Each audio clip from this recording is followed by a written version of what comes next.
जनवरी के बाद जाकर के थोड़ा अयोध्या धाम को देखिए, आपको त्रेता युग याद आ जाएगा।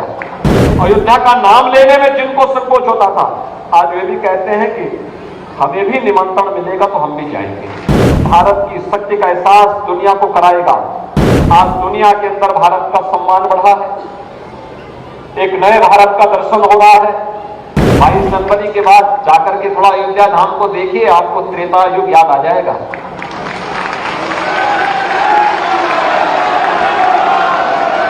हजारों वर्ष पहले प्रभु राम पुष्पक विमान से अयोध्या आए होंगे, और अब तो अयोध्या में इंटरनेशनल एयरपोर्ट का भी उद्घाटन हो गया है।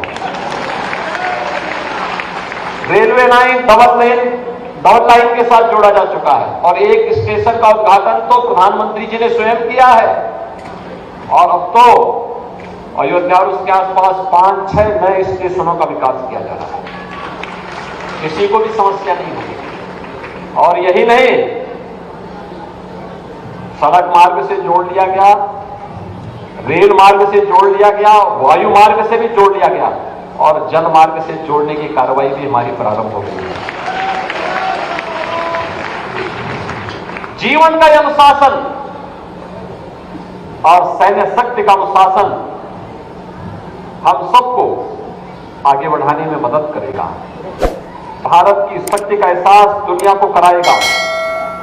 एक स्वर में जब 140 करोड़ भारतवासी भारत के आन मान और शान की रक्षा का कार्य अपने हाथों में लेकर के इस अभियान के साथ जुड़ेंगे, कृतज्ञ भाव के साथ, नेशन फर्स्ट के इस भाव के साथ जुड़ेंगे, दुनिया की कोई ताकत आपको झुका नहीं सकती है, कोई झुका नहीं सकती, कोई आपका मार्ग नहीं रोक सकती है।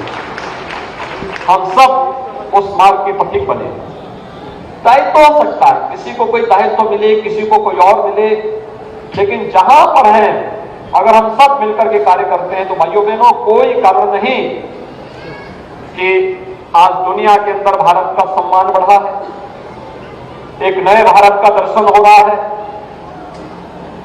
आज देखिए, अयोध्या जाने में जो लोग संकोच करते थे, अयोध्या का नाम लेने में जिनको संकोच होता था, आज वे भी कहते हैं कि हमें भी निमंत्रण मिलेगा तो हम भी जाएंगे। ये परिवर्तन है, यही परिवर्तन है। आप अपनी ताकत का एहसास कराएंगे तो हर व्यक्ति आपके साथ जुड़ेगा। पहला देश, धर्म, फिर परिवार, और फिर अंत में अपना व्यक्तिगत जो कुछ भी है वो मेरा अंत में आएगा। अगर ये भाव हम सब भारतवासियों के मन में आ गया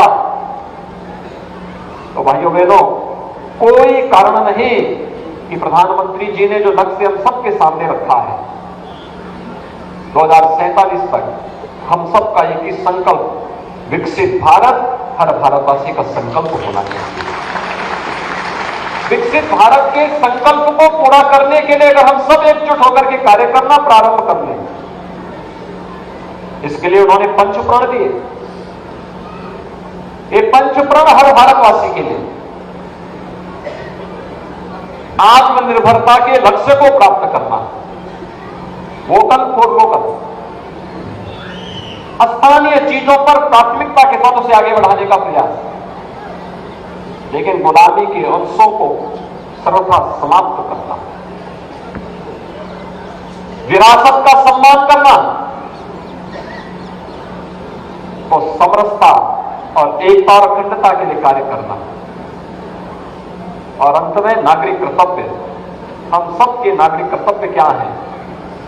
इन नागरिक कर्तव्यों के प्रति भी अगर हर व्यक्ति जागरूक होकर के कार्य करता है तो भाइयों बहनों, कोई कारण नहीं कि पंचप्राण 2047 आते आते भारत को दुनिया की एक बड़ी ताकत के रूप में स्थापित कर सके। कोई इसको रोक नहीं सकता है।